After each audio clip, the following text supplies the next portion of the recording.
Bonjour, je suis à R, donc Bailar et Bouger en Catalogne.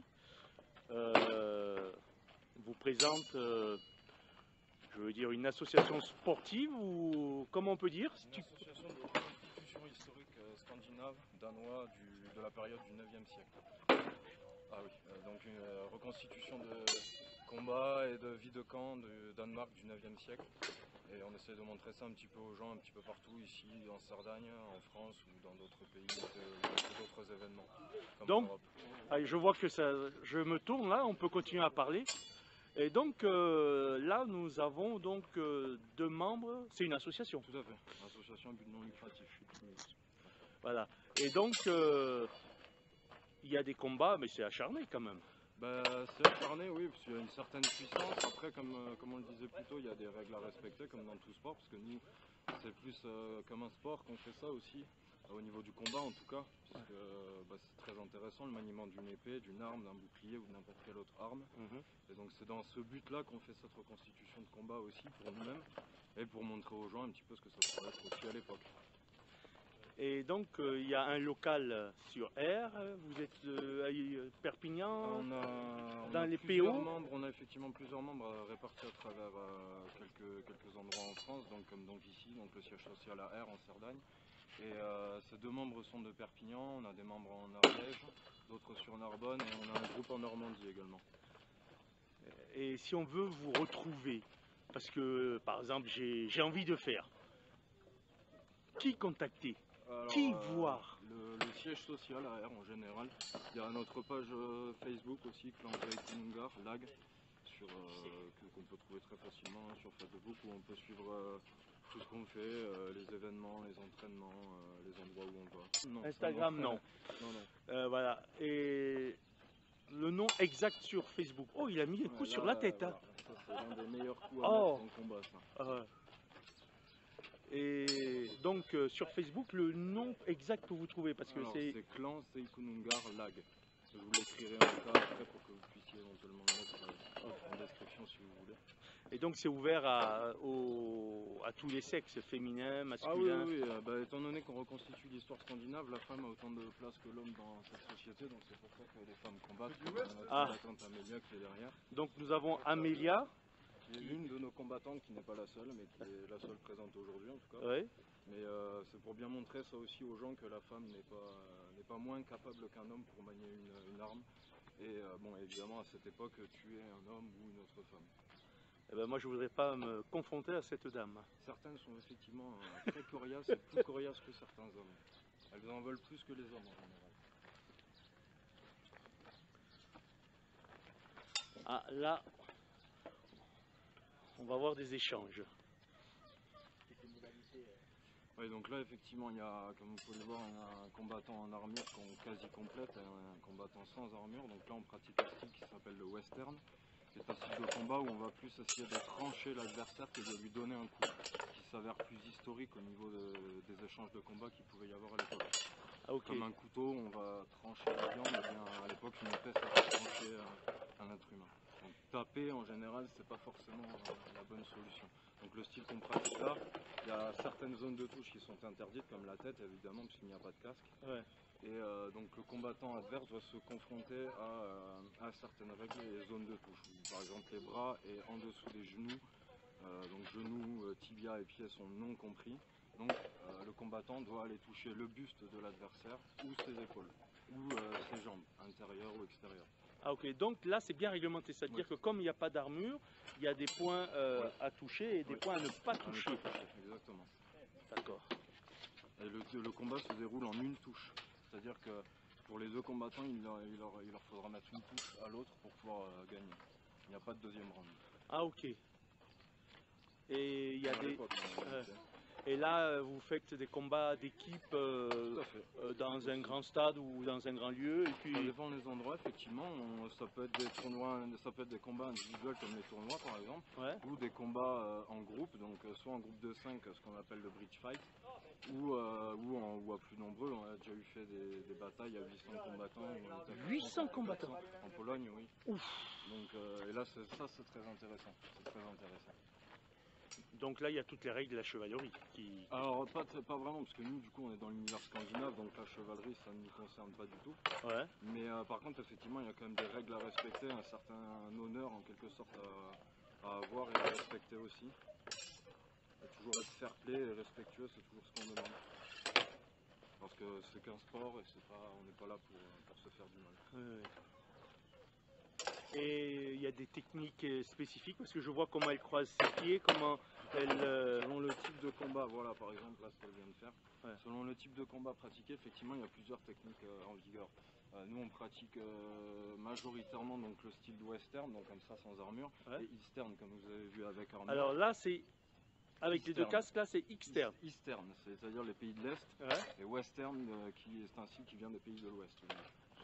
Ok. Et donc du coup dans ces deux styles de combat qui sont totalement différents, il y a des règles qui sont différentes et des zones de touche qui sont différentes. Comme vous avez pu le voir, là on peut taper le casque, on peut également taper les bras, mais pas le coude, avant-bras et main par exemple.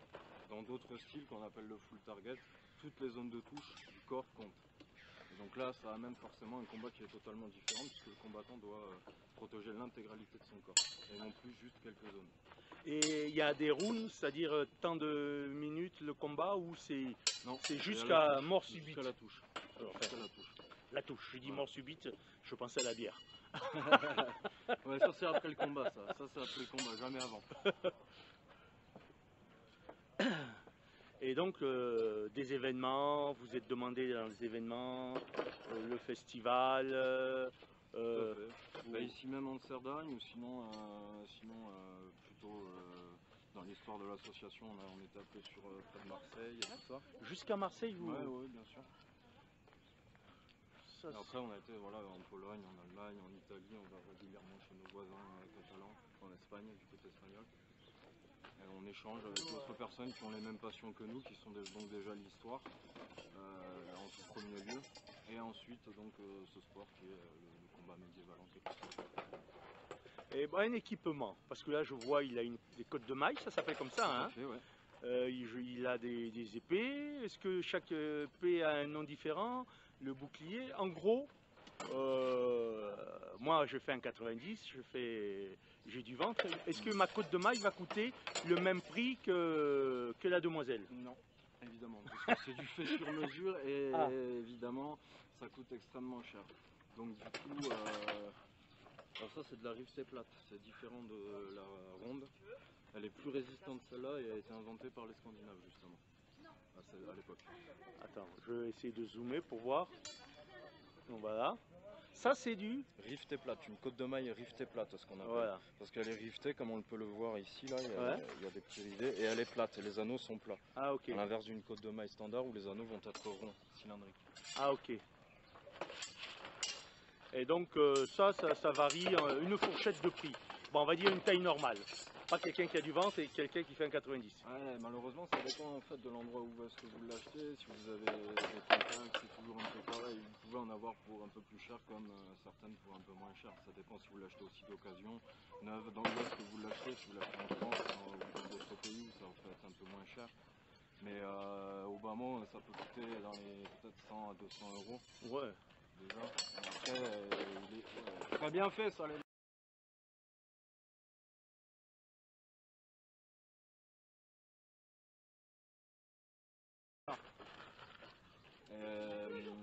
Après ça dépend, il y a aussi des côtes de maille qui peuvent être faites sur mesure avec des rajouts, avec des anneaux en bronze ou ce genre de choses pour donner un effet visuel aussi. Et j'allais dire le boken, non c'est pas l'aïkido. L'épée. L'épée, oui. Vous dites épée, sabre, Non, vous avez... épée, en général ça dépend. On a la majorité des épées. Et on a très peu de sabres en général parce que nous c'est pas notre époque déjà. Qu'est-ce qu'il y a? J'ai pris. On va savoir. Alors Je voilà. te l'avais dit de... Ouais, je sais. Ouais, elle est où ta maille là? Elle est barrée. Ah ouais, mais là on va la réparer, Guillaume. Donc là il y a un blessé, c'est l'infirmerie. Alors donc voilà, c'est côte de maille. Ça c'est une côte de maille standard avec des anneaux ronds comme vous pouvez le voir et comme je vous le disais qui sont cylindriques, ça se voit. Ou encore ceux-là ils sont très petits, donc c'est différent comparé à la rivetée plate comme vous le voyez. C'est plus résistant la rivetée plate. D'ailleurs on voit que c'est tout déchiré. Voilà. Complètement en train de... Et ça ce sont des coups? Oui. Ouh. Bon, moi je reste dans l'aïkido. Et le casque aussi est fait sur mesure. Non. Ça peut l'être fait. Ah, Là en pas le mien, en l'occurrence tout non. cas. Voilà, nous les nôtres non, mais ça peut être fait. Et là par contre c'est pareil, Ça un coûte forgeron cher. vous le fera, mais ça coûtera plus cher. Pareil. Ouais. Comme tout, hein, Ouais, ouais. rien, on pourrait dire. Et donc sous la côte de maille, vous avez une Alors, peluche. lui en l'occurrence, Alors il a moi, pas de là, côte je de me maille, il battrais- s'est juste mis en laine. Ouais. Ça c'est Les pour deux ainsi couches de dire laine, une armure on va dire un peu plus historique, dans le sens où à l'époque on n'a pas énormément d'argent. Une côte de maille à l'époque coûte le prix d'une Ferrari aujourd'hui en quelque sorte. Donc vous vous doutez bien que personne, comme aujourd'hui, n'a les moyens de s'acheter une Ferrari. Donc seuls les chefs de guerre, les chefs de clan ou les rois ou les... Un fermier à l'époque pouvait se faire suffiter. Je sais pas, on a des armes en plus, donc Donc ça c'est un bouclier qui a vécu. Alors, beaucoup vécu, ouais. donc on voit une espèce de sphère, Même beau, Ah. la partie métallique. la partie métallique. Elle sert à quoi cette partie métallique? Protéger la main derrière. À protéger la main derrière. Ah ouais. Bon là il a beaucoup de vécu. Il a vécu. Il faut que je me refasse un très prochainement. Mais je m'en sers encore. Ah, ok. Et donc une fois équipé, on pèse combien? Ça dépend, il y a du style de combat, on peut se mettre en armure encore plus lourd et donc on peut gagner entre juste quelques kilos à 10 à 20 kilos selon l'équipement. Donc là ça rajoute un petit peu de poids. Mais après Ah ok. c'est même de l'entraînement, de l'endurance. C'est pour ça qu'on s'entraîne même sous le soleil et tout ça aussi pour ça justement. Pour arriver à supporter le poids d'une armure et la chaleur qui va avec. Mais ça m'a fait vraiment plaisir de vous croiser et de voir qu'en Cerdagne et en Cap-Cyr, il y a des combattants qui reproduisent la vie médiévale, c'est ça, hein? C'est un petit peu ça, oui. Oui, la vie et les combats médiévaux. Donc je vois qu'il y a du respect puisqu'on se touche les gants, on Non. se touche la tête. Effectivement. Euh, Toujours. On montre toujours du respect comme dans les arts martiaux. Voilà. Même si c'est un adversaire, bon là on est tous du même clan, mais il arrive qu'on rencontre d'autres personnes d'autres clans dans des combats qui peuvent être virulents. Mais il y a toujours une forme de respect parce que c'est comme ça que ça doit se faire. Alors, Voilà pour se faire du mal encore une fois. donc eh ben, Bayard, il bougeait, il est heureux de présenter. Ah, pourquoi il est puni? Oui, il a dû faire un mauvais coup, donc du coup il pompe. Ah, c'est pour ça que tout à l'heure j'ai vu un qui pompait. Donc ça, c'est tu as la fait une punition. faute, voilà. Tout à fait. Un coup interdit égale une punition. Ah ok. C'est pour sensibiliser les combattants à faire attention à ce qu'ils font, à contrôler toujours ça. Ouais, ouais. Mais je trouve beaucoup de respect et je vois vous êtes d'une maturité malgré votre âge et excusez-moi parce que moi j'ai quand même 59 ans, hein. Je Donc comprends. je trouve extraordinaire ça. Ah, c'est un petit peu l'état d'esprit qu'on veut faire renaître de cette époque justement où Ouais. peut-être il y avait aussi quand même une certaine forme de respect que peut-être aujourd'hui on n'a plus ou un peu moins, ou en tout cas c'est différent. Et après au travers de ça on essaie de retrouver justement peut-être les vieux fondements de l'histoire de l'humanité. D'aller chercher un espèce de respect comme par exemple par rapport à la femme où on conçoit totalement qu'une femme puisse combattre au combat. Ouais. Certains on a pu rencontrer dans d'autres domaines ne supportent pas ça ni même le fait qu'une femme puisse combattre. Ouais, Qui ne considèrent pas qu'une femme doit combattre. c'est des abrutis. Tout à fait.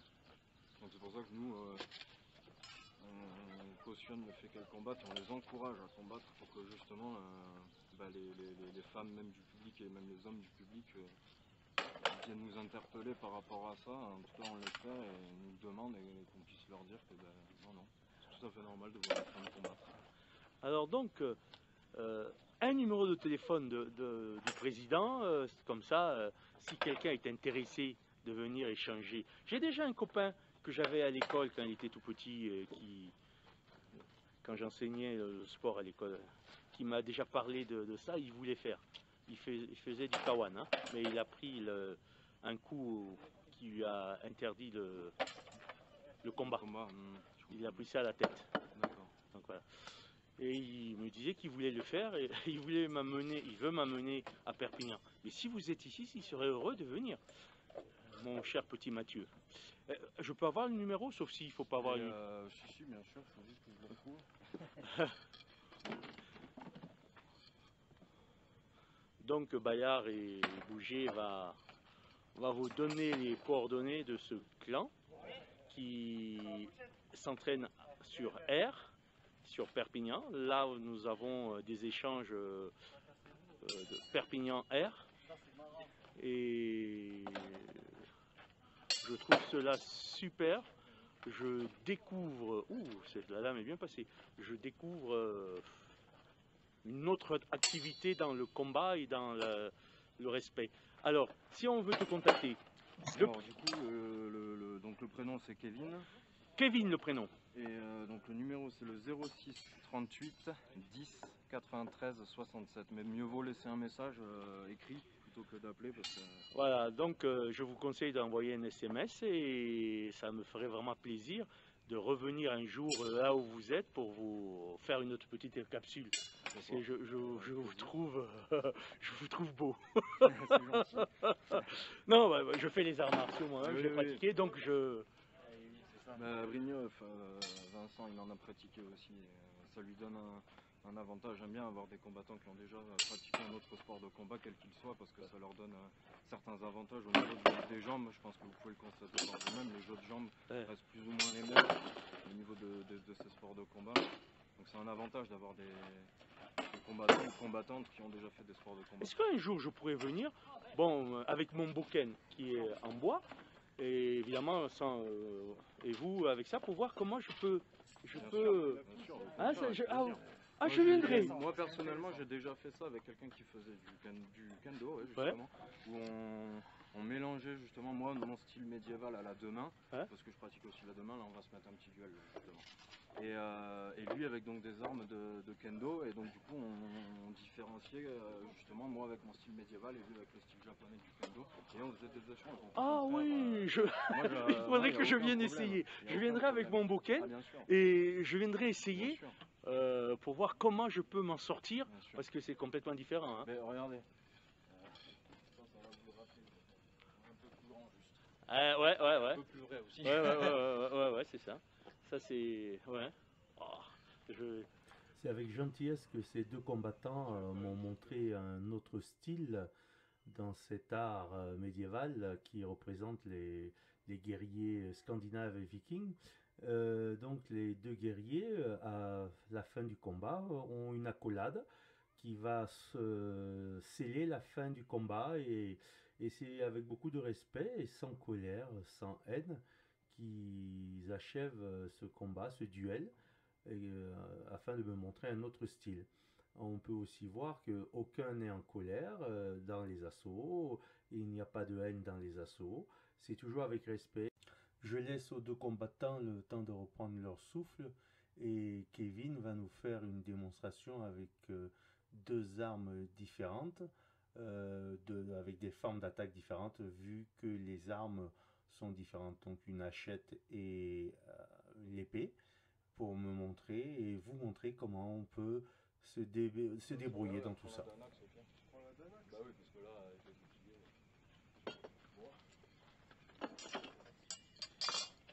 J'ai pas de bourgogne. Il y en a dans le... Parce que là, il y en a là, sinon là. Ça va à faire. Je pense qu'il va y en avoir des gros. Ça c'est le droit.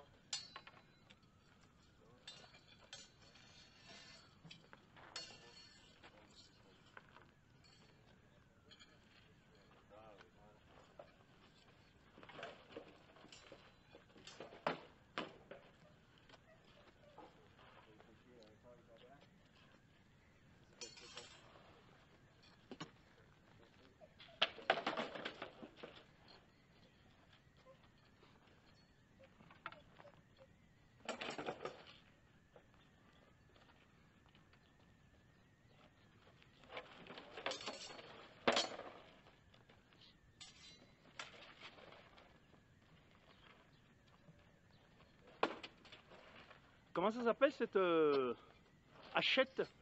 C'est une Danax. Ah, il a Danax. Une hache danoise.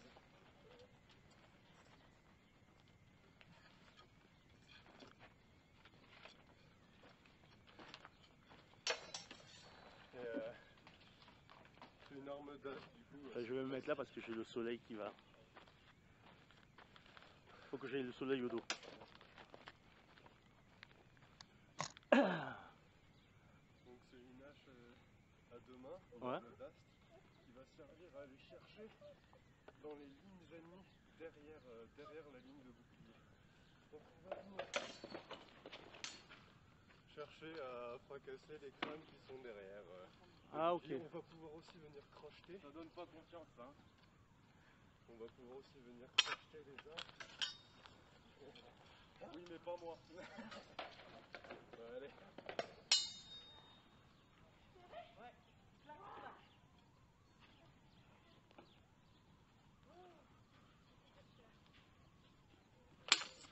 Ouh.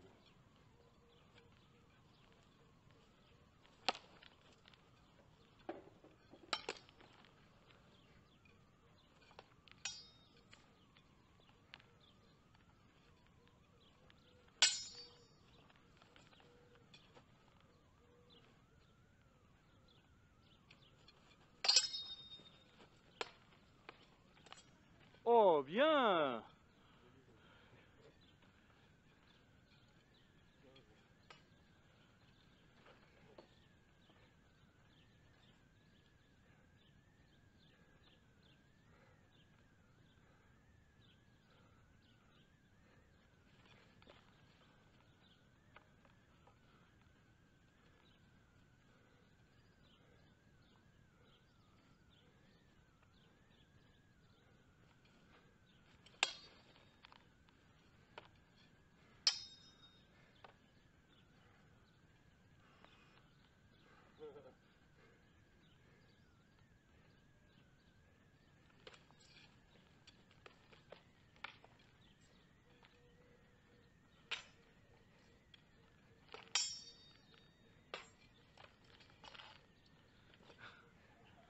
Eh ben.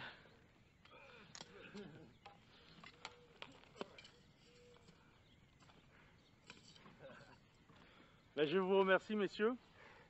Donc, Bayard et Pouget en Catalogne vous a présenté des reconstitutions médiévales avec des beaux gosses et une belle demoiselle.